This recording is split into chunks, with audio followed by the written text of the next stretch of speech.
by the way, you guys like to talk about Russia and China and other places. They'll be able to forge ballots. They'll forge them. They'll do whatever they have to do. People should go and they should vote or do an absentee ballot. So what are you doing to secure it?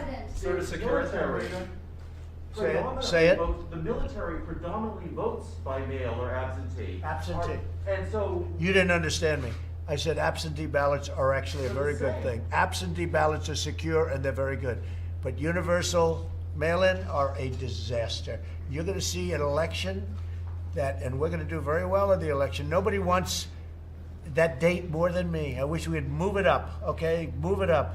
But you're not prepared for what they're doing. And they're using COVID. You know, they're using the China virus. China must be very happy about it because they hit us with a virus and now they screw up an election like you will never see. You watch what happens.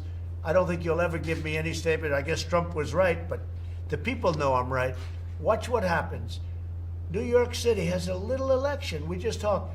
You got to see. Do you know how far they're never gonna have the result of that election?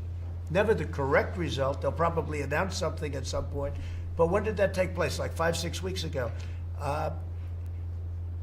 Absentee ballots, great. Going to the polls, great. If you do universal mail-ins with millions and millions of ballots, you're never going to know what the real result of an election is. It's going to be a very, very sad day for our country. Go ahead. On this topic, sir? If the system is a disaster, as you say, why not commit to putting in resources to Oh, fix it? we're putting in all the resources you can. But as a couple of the radical left people said, you know, who actually agree with me, they said, no matter what you do, we're not prepared for this. They're not prepared for an onslaught of millions of ballots pouring in. They're not prepared. They're not prepared. You watch. They're not going to announce anything on November 3rd. They're not going to announce it on the 4th or the 5th or the 6th. It'll go on forever. People should go. You know, they voted, Mick, during World War I.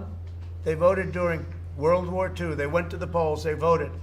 They went to their booth, and they voted proudly. But now with COVID, they don't want to vote. It's not they don't want to vote. This will be catastrophic for our nation. And you'll see it. I'm always right about things like this. I guess I must be. But- I wouldn't be sitting here. but- Yes, Jennifer, go ahead. You want Did the- something? Jennifer, do you want? No, Okay. that's Yeah, right. please, in the back. What is your decision to delay the election in Hong Kong? What is your opinion? I want to right now focus on this election. I'll have a statement about that soon. On this I heard topic? that they did the delay in Hong Kong, and we'll have a statement about Sir, that. sir, But I want to focus on on this this. topic. Sir, on this Okay, topic, thank you you said- very much, everybody. Thank you very much. Sir, why would moving low income people to the suburbs ruin the Peter, suburban Peter, dream? Peter. Guys, come on. Let's go, Let's go, guys. sir.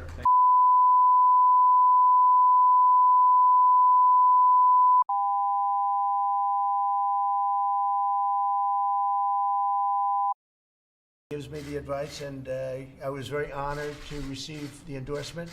That was a great endorsement. We very much appreciate it, Mick.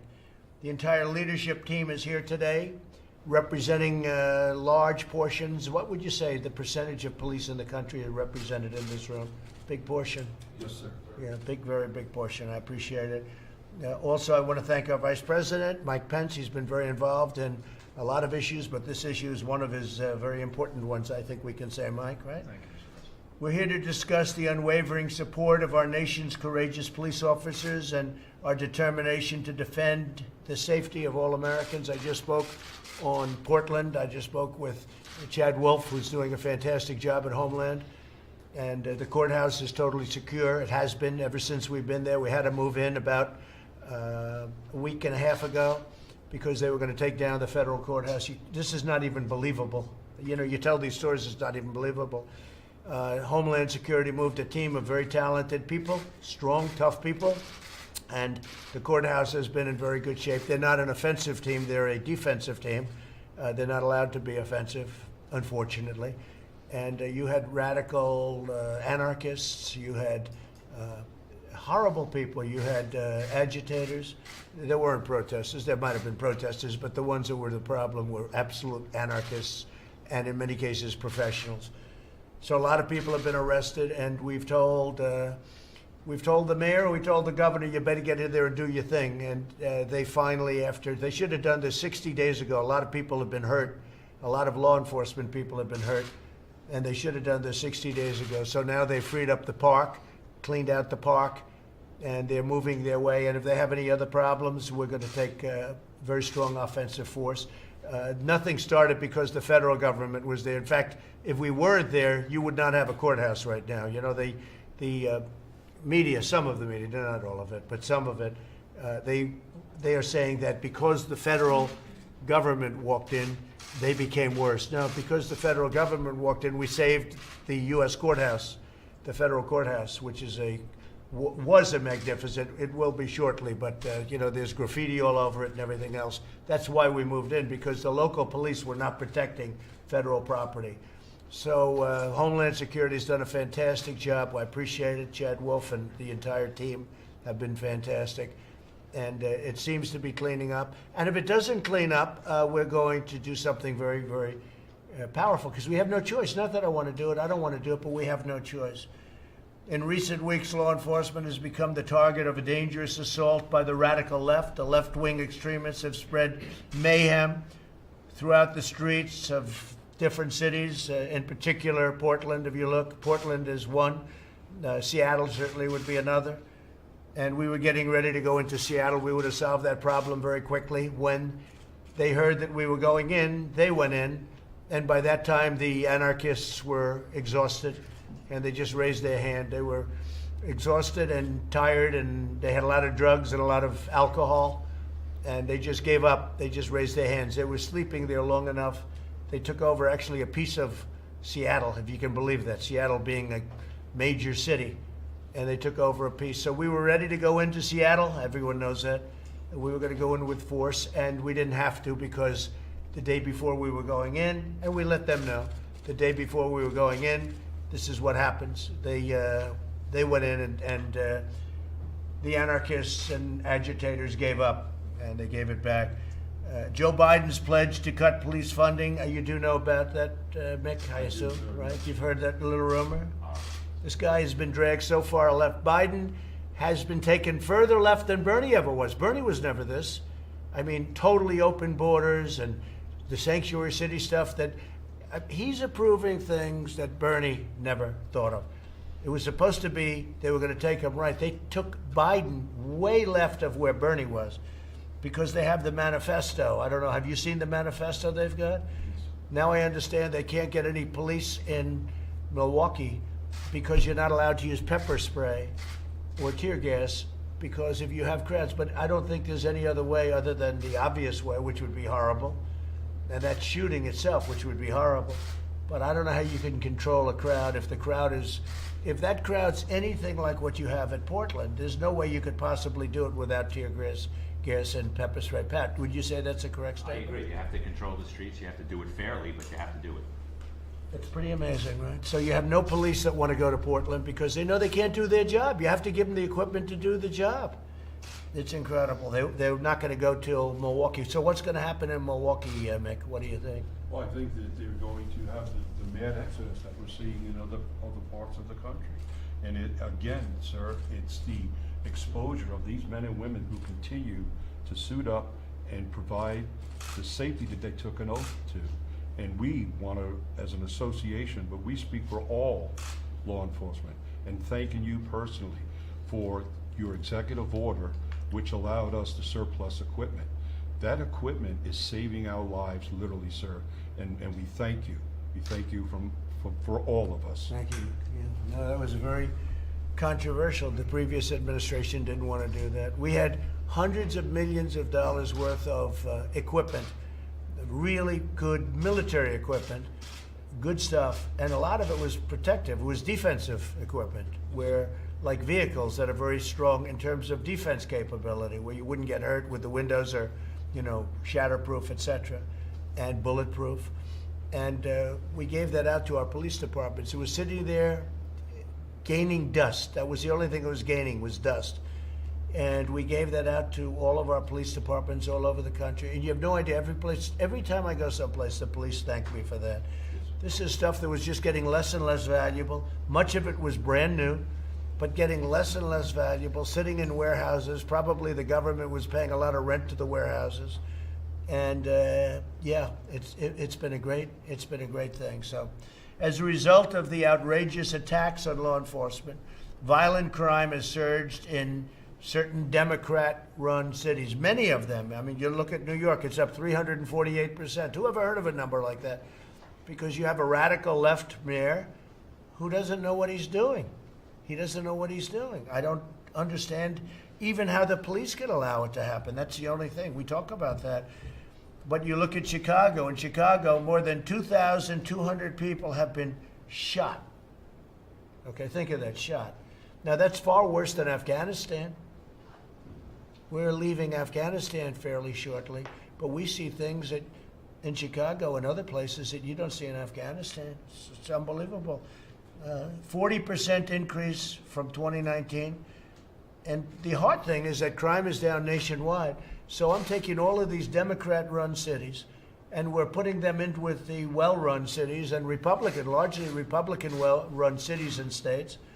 And with all of this shooting that you see in Chicago and New York, and well, Minneapolis had a bad period, but we sent in the National Guard. The National Guard did a fantastic job, and they stopped it. That place would have burned down. Minneapolis would have burned down if I didn't force the National Guard into that. And you saw them form, right? It's a beautiful thing. All of a sudden, you see a line of people. They walk through it like a knife through butter. And that was the end of the problem in Minneapolis. So, you know, we have to do that. But in New York City, nearly 300 people have been shot in the last month alone. Murders are up 32% in Philadelphia and 80% in Minneapolis compared to last year. Minneapolis, great place too. And Philadelphia, you think of it. I went to school in Philadelphia. You look at these numbers. In cities across the nation, we've also seen police officers assaulted with bricks, rocks, bats, Molotov cocktails, frozen bottles of water. Somebody said last night, one of these protesters, I saw it, he said, "It's only water. How can water hurt you?" Yeah, they don't say it's frozen in a bottle the size of a football, and they throw it at the police. It's unbelievable. It's water. And then they have cans of soup, and they throw the cans of soup. That's better than a brick because you can't throw a brick. It's too heavy.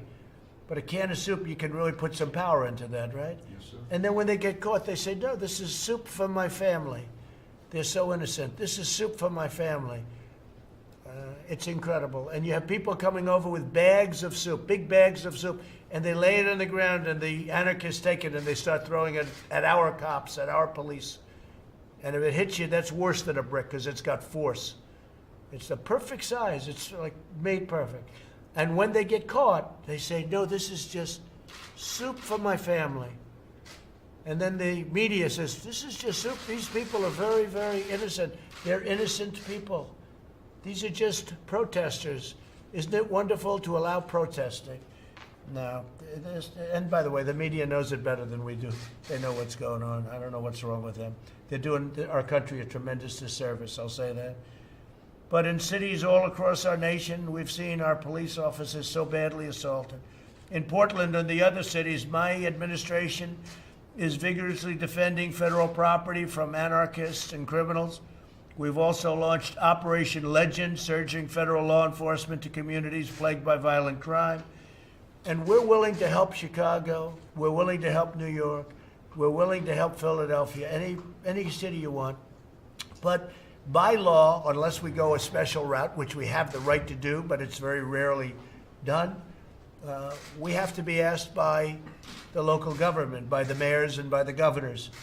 And they don't want to do it, I think for two reasons. Number one, they're embarrassed to do it. And number two, I actually think they're afraid of these people, if you want to know the truth. I actually think these are radical left maniacs. And I actually think, Pat, I think they're afraid of these people. I think they're afraid of those people that I see in Portland, and to a lesser extent that I've seen in Seattle. I mean, the Portland is a tougher group.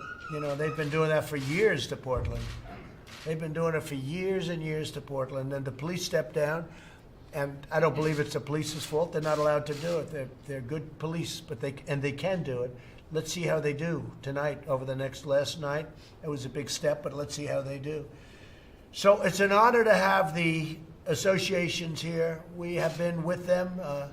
I've had endorsements from so many police, and I don't even say thank you anymore. I say, what's your choice? Your choice is me or somebody that has no clue what they're doing. And I say that kiddingly, but I sort of mean it, right? I sort of mean it. So our relationship with law enforcement has been outstanding, and with firefighters. I mean, you have firefighters that go to put out a fire, and people are shooting at them. They're literally shooting at them as they're putting out the fire. Guys are going up on ladders, and people shoot at them.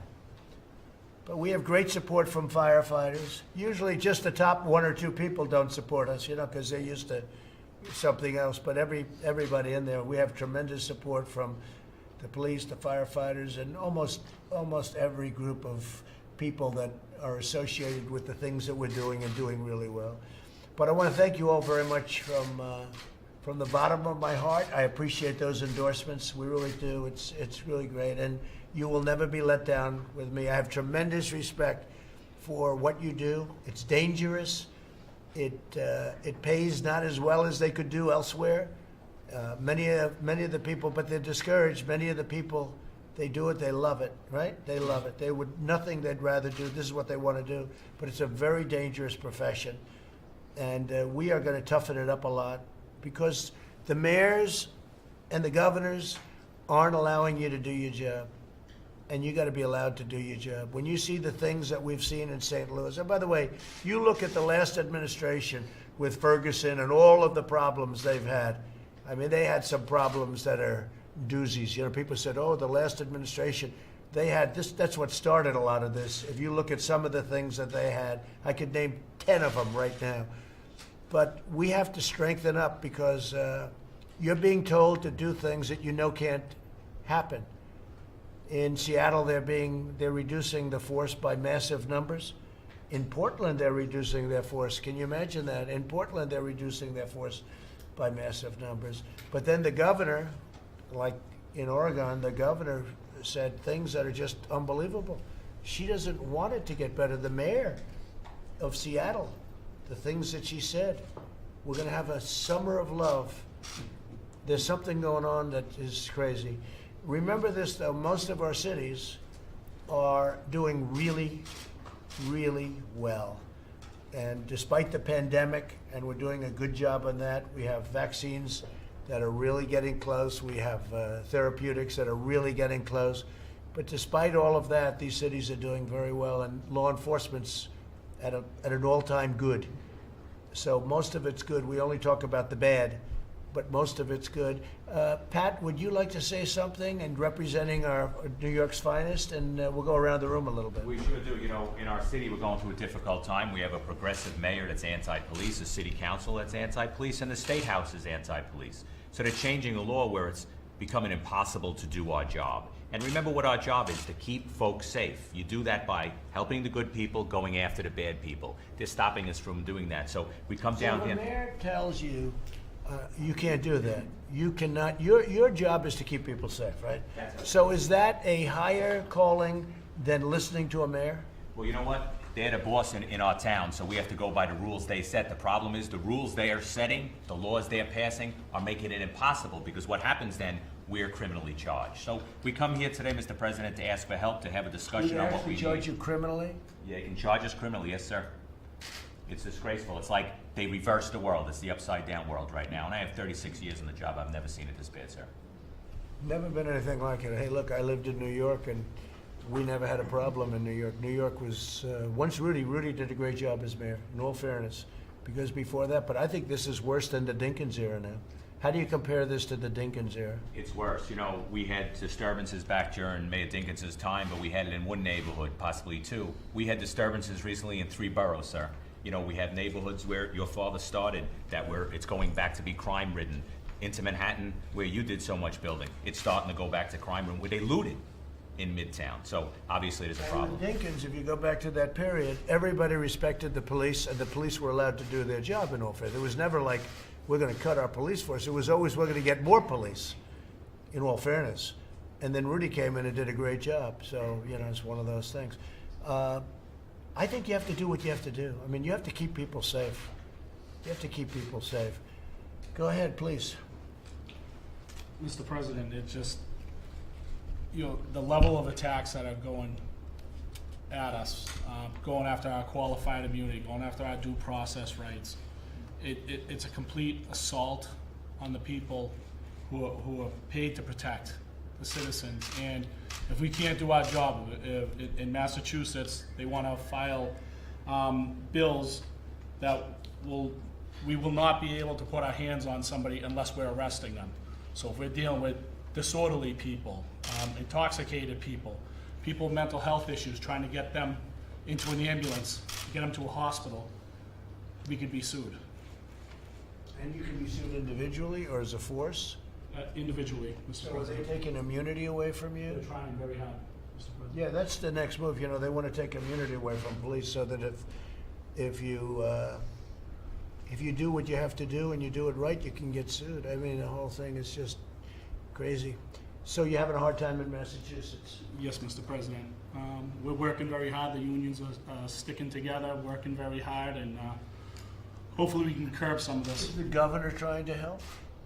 It hasn't gotten to his desk yet, Mr. President, but we're hoping that we've made some very solid arguments on all these issues where he can slow the process down.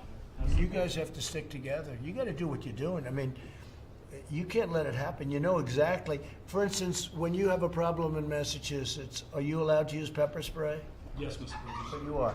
Do you think they're going to end that? Are they thinking about that? That ending is it? one thing they have not gone after, Mr. President. But they It's are going impossible. after, they are going after our canines. They are going after the tear gas and our canine officers. How are the canines? Very effective, I would imagine. Yes, Mr. That's- President. In multiple areas. Yeah, right. And they're going to stop with the canines. They are trying to limit their use, Mr. President. And how about you, my friend? We represent almost 33,000 law enforcement officers in the state of New Jersey. And, I was talking this morning with these guys and I said that the defund the police is already, the experiment has already proven how poorly it is throughout the country. In New Jersey, they're talking about the new use of force policy with proportional force. And my response is, if you want to see a fair fight, go to a wrestling match where 185, fights 185. We want to end these resisting cases as quickly as possible. There's nothing pretty about somebody resisting arrest. And if you're going to use proportional force, it's going to, So what does that mean? That means you can't put 2 on 1, you can't put 3 on 1. What does that all mean? You mean you have to give the criminal a chance? Is that what they're we saying? have to fight fair, I think, to place them under arrest. We have That's one I've never even heard of.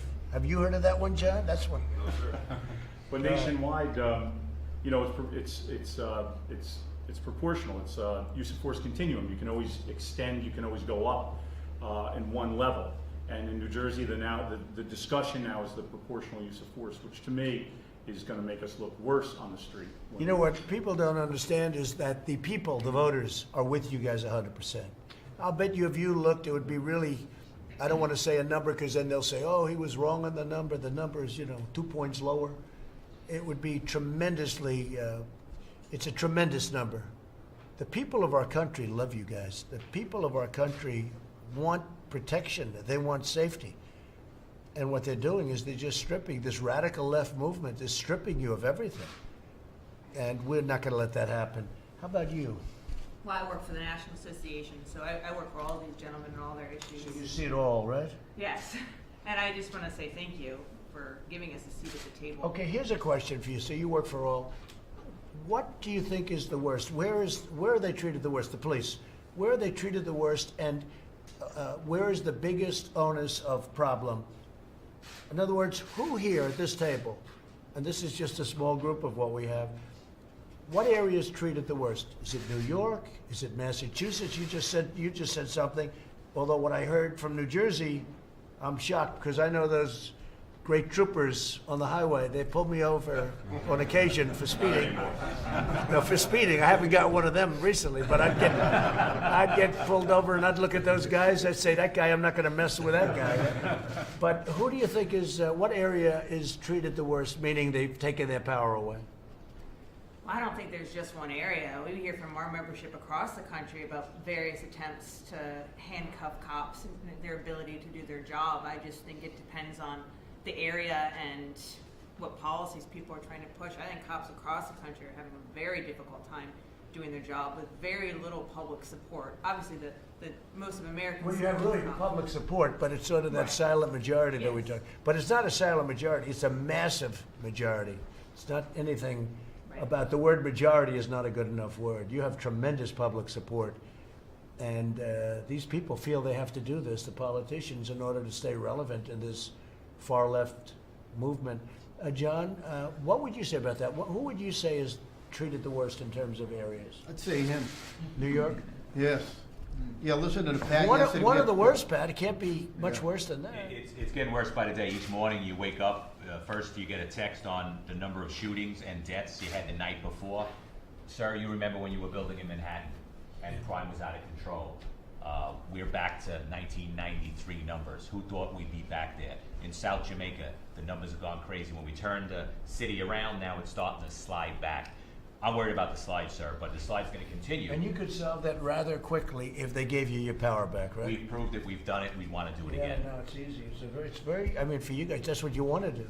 So that's our job. And This is remember, hard. What you're doing now is hard. This is hard, and what folks in our city hall forget that, you know, we're police officers, we have a shield on our chest, but we're also citizens. We're also in the church, synagogue, or mosque. We're also at the same street corner, dropping our children off, going to the same schools. We're in the same shopping malls, the same grocery stores. So we're part of the community, and they're trying to cut But us I out. remember 2 years ago, 3 years ago, when the police didn't respect the mayor. They haven't changed, in all fairness. But they would literally turn their back on the mayor. And he was really working hard to get them on his side. And now it's almost as though it's just the opposite. And why is that? You know what? It takes more than words. You can read from a script at your actions. You can say you support police, but then pass laws that hurt us, so we know it's not true. If you remember when we turned our back on the mayor at the time, we had just had 2 police officers assassinated. What folks don't understand is we went to City Hall and begged that they stop the rhetoric. We said someone's going to get hurt. You know what happens? It was worse. They got killed. Ramos and Lou were assassinated in our favorite borough, Brooklyn. You know, so it was a serious time, but it's gotten more serious since then, sir. And do you see it turning around? Do you see it going back where the politicians are going to get smart? Because the think- numbers will get bad. And Yeah. So the communities have to realize that it's not just rhetoric, it's really their blood on the streets that's happening. And as I said, the numbers are going back to 1990s and shooting. So I think that's when it visits your kitchen communities table. like the police. The communities want protection. They love the police. In our most difficult neighborhoods, the community, the person sitting on the stoop, the person owning the bodega, is the one that's giving us the information we need to do our job. It's City Hall that's stopping us, sir. Incredible. John, go ahead, please. So, sir, I'm president of the Florida Police Benevolent Association, and Mick and I, Mick's the senior vice president with Florida, and recently he and I have met with the incoming Senate President, Will Simpson, and the incoming House Speaker, Chris Browse, and they have assured us that they have our back. So, and I know the governor, DeSantis, has our back. He's got your back. He does. He does. However, there are some cities in Florida that want to defund.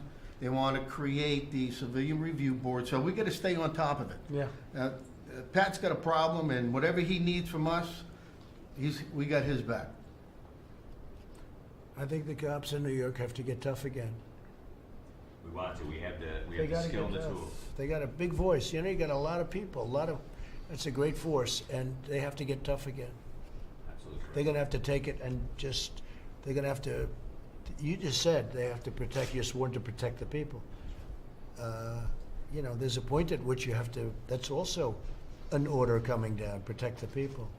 And I think Florida's gonna be in great shape with your governor and everything else, but you gotta always watch it, John. No, we do. We really do. And listen, we're out there working it. And like I said, we represent over 30,000, and we got a lot of retirees from New York and New Jersey. Thank you. Do they come into the force? Can you Well, some imagine? of We them train do. them in New York, they leave after They 20 do. years and they go to Florida They go to court. and they become police. They have a good life, right? Do you want to say something, Mick? Yes, sir. I think what's important and what radiates to our membership, sir, is your support that we're entitled to due process. And I don't think enough of the public realizes that. But your message, getting behind our profession and simply saying, we have due process as part of our state constitutions, and obviously we have a national due process that we're entitled to. That's all we ask for. Again, they're going each and every day under attack, but they raised their hand, they took an oath, and they're not gonna give up.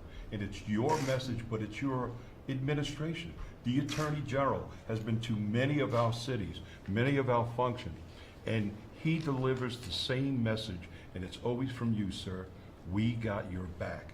That's the most important aspect we could ever seek in our profession, to know somebody has our back. Well, In the what do you military, do- they say covering your six. Right. Sir, you're covering our six, and we thank I you. am covering you, but what do you do when you have a radical left, crazy mayor, and they're giving you orders that you know will lead to tremendous death and crime?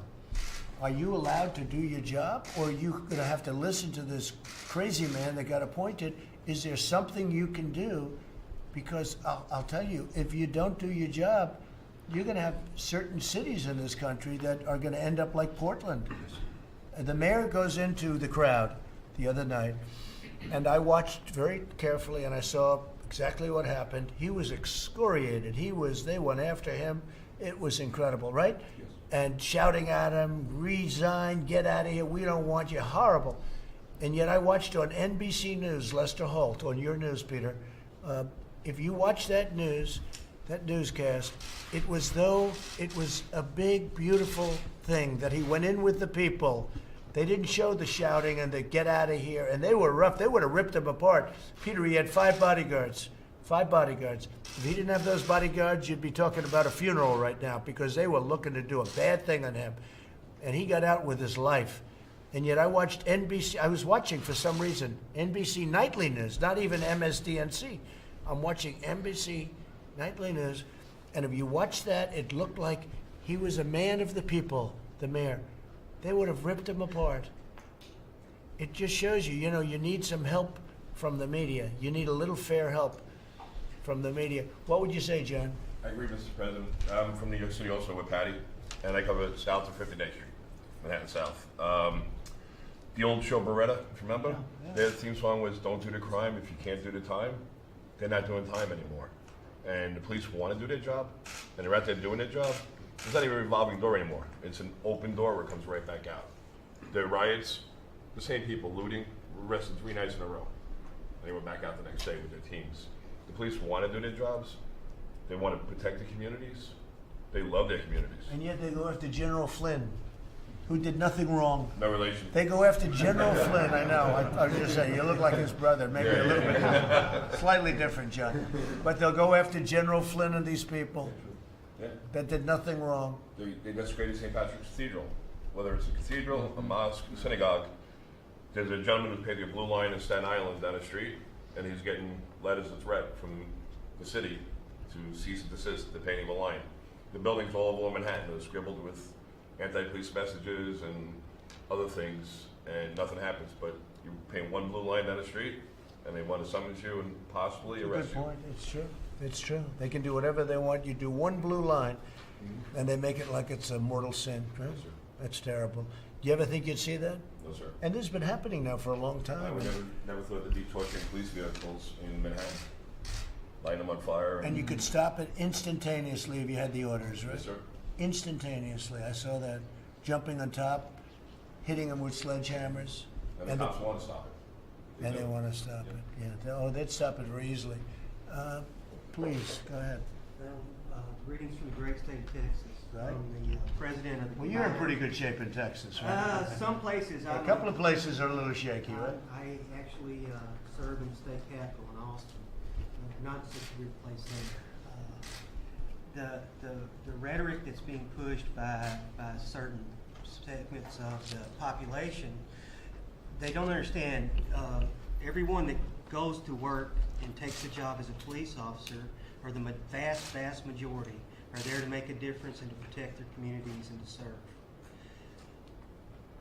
You're going to get to a point in America, if this continues, where you're not going to be able to find people that are willing to take this job. We don't make the laws, we enforce. Who's gonna wanna take a job where you don't have the backing of the people running the city, the elected people running the city? It's becoming a problem. Yes, sir, it is. It's becoming a major problem all across the nation. We In don't, New York, we don't yeah. write laws, we just enforce the laws as politicians. In New York, they fired some of the best policemen in the world, your crime fighters, and they let them go. How many was that? What group? You know, we're losing huge numbers, and we have a problem on both ends, sir. We're losing members that are deciding to retire, upwards of 1,000. They're canceling classes of our young women and men that want to come on the job and serve, so they're not even bothering hiring them. And then, of course, that's going to drop too, because who would want to go into this profession at this time on this day? It's a problem, sir. So if you talk about the We're gonna get it anti-crime unit, changed. the anti-crime unit in New York. Yeah. That unit. The anti-crime. That's what I did before I became on the board. Were you on the unit? Yes, sir. Right. And patrols out there every day, but they answer the radio. They're in uniform and they respond from call to call, and the calls are getting so much more increased. Those guys in plain clothes, they went out and they looked for the bad guys. And they took the guns off the street. And they really, you know, did they have more shootings? Of course, because they're the ones going head to head with the guys with the guns. As soon as they canceled that unit, that weekend, that's when the shootings rose incredibly. Yeah. And the bad ones knew it too, Oh, yeah. because they know the guys and they say, hey, we're not gonna mess around with these guys. And now all of a sudden they heard they were fired. Oh boy, we have a free reign. That's what happened, right? They went back to So patrol. simple to understand. It's so simple. If the media the media is part of the problem, because they don't report the news the way it is. They don't report it. They make it look like these are wonderful people. I watched New York. I watched them burning storefronts and going crazy. I watched in Minneapolis, you have this guy from CNN with a camera. The city was burning behind him. And he's talking about what a lovely group of protesters. It's really disgraceful. The media is a big, I call it the opposition party. The media is a big part of the problem. This really the fake news. It's a big part. They don't report it because it's common sense. It's so simple to understand. Hopefully Texas will be in great shape, okay? How about you down there? How are you? Mr. President, thank you very much. I'm Bill Johnson. I'm the Executive Director for NAPO, and I kind of have a similar perspective to Andrea did in terms of nationally, all the problems that we've got, big cities, small towns. Okay, so I'll ask you the same question. So where are you having the worst time? I think, obviously, the violence that's going on in cities like New York City and Portland, Oregon is horrible. What about Wisconsin, where they take the pepper spray and the tear gas away? What about that? Those are difficult also. And there's also another problem where you have cities like Minneapolis, for example, where the violence has been quelled, but now you've got the city council voting to disband the entire police department. That's a whole nother kind of stress. It's bad for the officers. They want to their disband families. the whole police department. Dismantle. So, Yes, Mr. yeah, they President. want to dismantle, right? But- Dismantle the whole police department. Yes, Mr. President. Of course, the people who voted for that maintain their own private security. That's okay. But the shopkeeper, the guy running the gas station, the person trying to take the trash out in the middle of the night from the McDonald's can't call the police. So when you guys are hearing the term abolish, they use the word abolish the police, abolish the departments. Some of these people are actually serious about that. They are, Mr. That's not just rhetoric. No, they're insane, but they're serious, Mr. President. And it's the cities and it's the men and women who are going to suffer. I mean, it's elementary. And but they don't defunding seem to they're get it. already doing. I mean, defunding they've started. Yes, Mr. New York President. took off $1 billion, right? So, Yes, Mr. President. So defund and abolish, and that's their favorite of all phrases: defund and abolish. Yes, Mr. President. And then once they do that, who knows what their next step's going to be? Who's gone the furthest of the cities In to terms of- defund and abolish? I think Minneapolis, as far as I know, where they've actually had, I understand it was a unanimous vote by their own council to It's do just away a- with it. And yet the leaders have armed police around their house, right? Yes. That's Mr. nice. President. Go ahead, please. Mr. President, thank you so much for taking this, Mr. President. My name is Mark Alvaro. I'm from New Jersey. I'm Pat's Executive Vice President. We're in trouble. Our governor turned her back on us about a year ago. Our Attorney General's turned her back on us. The legislature's pretty much is throwing crazy bills at us. We're in a fight for our lives and our members for our lives. Our guys and girls are really in trouble in New Jersey right now. And we really need So surprised to hear about New Jersey. They Because really I know turned the their troopers back so on well, I know the whole group so well, I'm so Officers surprised. just turned their back on us overnight. And if we had a problem, I'd be the first one to say, you know, we have a problem here and we have to straighten it out. We are 47th in shootings, and we're the densely populated state. So there's not a problem in New Jersey. If there was, I'd be the first one at the table saying we have a problem. But they're coming down with some crazy legislation, and they're coming out. But those numbers will go up, those numbers will change with time, Absolutely. if they do what you're saying. No, I'm talking about police shootings. We are 47th lowest. Yeah, And no, we're the that's what I densely- mean. yeah, That's what I mean. And another thing is they closed the mental institutions in New Jersey. They put all the homeless and the mental people on the streets, and we're supposed to deal with them. We're not trained psychologists and psychiatrists. When did they do that? So they have, they just, about, it's been years already. So now it's getting worse and worse, and every time you go to an emotionally disturbed house, we're not supposed to, when mommy's calling up screaming and yelling that my son just stabbed me, and we walk into the house with a butcher knife full of blood, and you shoot the person, we're not supposed to know that he has problems and has emotional problems. right. So we're supposed to deal with this in a matter of seconds, make that split decision. That's on TV, it's great, but in reality, Mr. President, it's scary situations, and our guys go to jail for shooting somebody, or for protecting their own lives and their families' lives. That example is something that And, happens. Mr. President, I never understood what fake news was until you said it all the time, and I can't believe how bad fake news is, as you say all the time. Yeah, no, I've said it, and I've learned, I thought it was fake before I got here, but not as bad as it is. It's really it's a tragedy, what they're able to report or not report. You know, what they don't report is in many ways even worse. Mike, please. Well, thank you, Mr. President. I'll be very brief. I first just want to say thank you to the nearly 250,000 men and women who put on the uniform of law enforcement that are part of this association.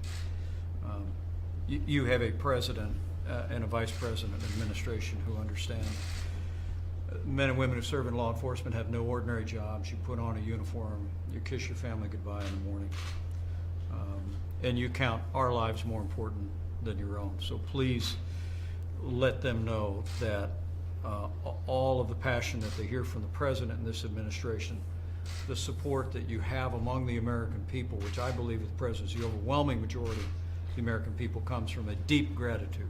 Secondly, thank you for the endorsement of the National Association of Police Organizations for this president.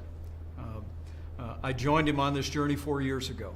I saw the connection that he had with law enforcement from the very first day, and I know that police officers across the country have supported this president each and every day because they know that he understands the job that you do and supports your work. But I can tell you firsthand, serving alongside him every day, that when we see Joe Biden, the Democratic Party, driven by radical Democrats to call for defunding the police, abolishing the police, dismantling local officials, voting to dismantle local law enforcement agencies. We have leading politicians that have referred to police officers as stormtroopers and use the most pejorative terms. I want to say to you that it has only steeled this president and this administration's resolve to back the blue. And we are not going to defund the police. We're going to support law enforcement every day, as the president has said, through Operation Legend, through the COPS program, 4,000 police officers, through the president's executive action to give law enforcement agencies more tools to do better policing, even while we improve the quality of life for people all across our city. So I just want to be clear with you. Right next to him each and every day, I can tell you that everything you had heard from him 4 years ago when he was first running for president, his devotion to men and women in law enforcement has only been steeled by the rise of the radical left and the attacks on law enforcement, and we're going to be with you every step of the way. This president, this administration will always back the blue. And we're working on additional support because you need we're the opposite of defund. And you're talking about peanuts by comparison to what they do and the damage they do and the lives that they destroy. You're talking about a very small amount of money. So we're with you all the way, 1,000%. And I want to thank you all for being here. I really appreciate your support. We'll never let you down. I'm for you. I mean, just by nature, it's natural. It's common sense. And you know what? If I thought you were doing a bad job, I'd let you know. You know that, Mick. Yes, sir. You know that, Pat. I'd let you know. Yes. But you're not allowed to do your job That's the problem. You're not allowed, and you're dying to do your job. You could have stopped that New York stuff the first night. In 10 minutes, you could have stopped it. And you would have saved a lot of lives and a lot of anger and a lot of hardship. And a lot of COVID, by the way. You would have stopped because I saw them marching on top of each other. You would have saved a lot, and you wanted to do it, and they wouldn't let you do it. I saw that. They wouldn't let you do it. They were going actually the opposite way. Turn your back, and then people start getting hurt. That had nothing to do with it. They were getting hurt.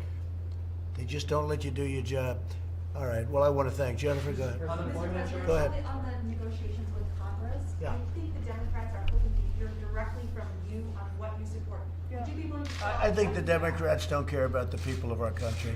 I really don't. I told my people, the Democrats do not care about the people of our country. They don't want to do what you should be doing for the people of our country, whether it's unemployment or anything else. And all they care about is the election. And they're going to lose the election. You see what's going on with the polls right now. I guess we just got one over 50%. Rasmussen just came out.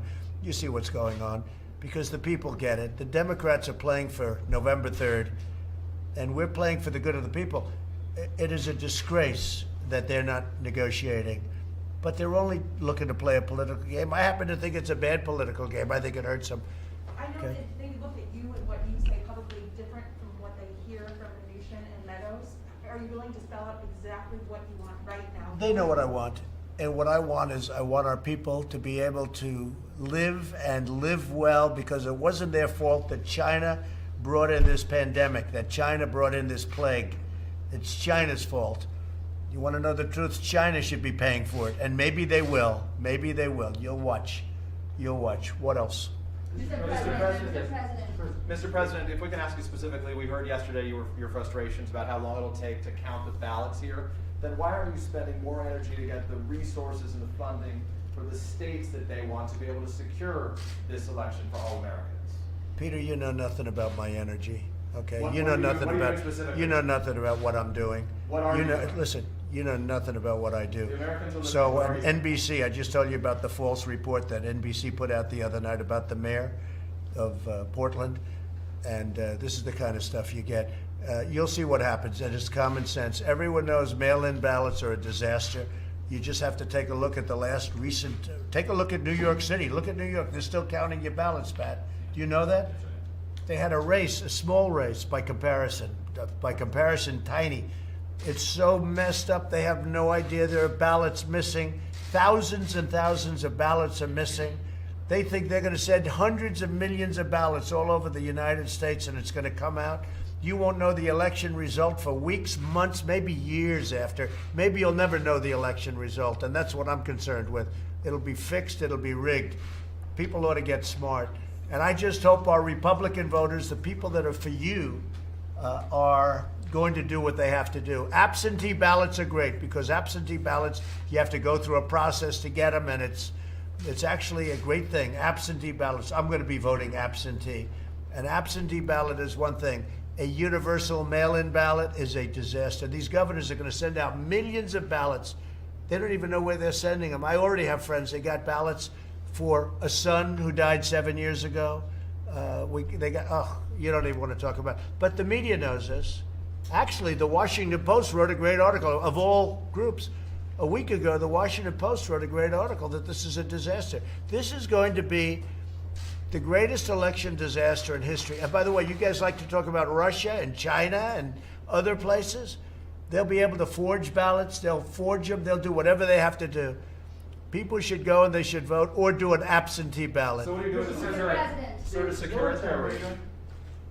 Say it. The military predominantly votes by mail or absentee. Absentee. And so, You didn't understand me. I said absentee ballots are actually a very good thing. Absentee ballots are secure and they're very good. But universal mail-in are a disaster. You're going to see an election and we're going to do very well in the election. Nobody wants that date more than me. I wish we'd move it up, okay? Move it up. But you're not prepared for what they're doing. And they're using COVID. You know, they're using the China virus. China must be very happy about it, because they hit us with a virus, and now they screw up an election like you will never see. You watch what happens. I don't think you'll ever give me any statement. I guess Trump was right, but the people know I'm right. Watch what happens. New York City has a little election. We just talked. You got to see. Do you know how far they're never going to have the result of that election? Never the correct result. They'll probably announce something at some point. But when did that take place? Like 5-6 weeks ago.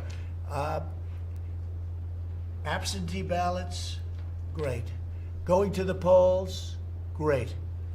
If you do universal mail-ins with millions and millions of ballots, you're never going to know what the real result of an election is. It's going to be a very, very sad day for our country. Go ahead. On this topic, sir? If the system is a disaster, as you say, why not commit to putting in resources to Oh, fix it? we're putting in all the resources you can.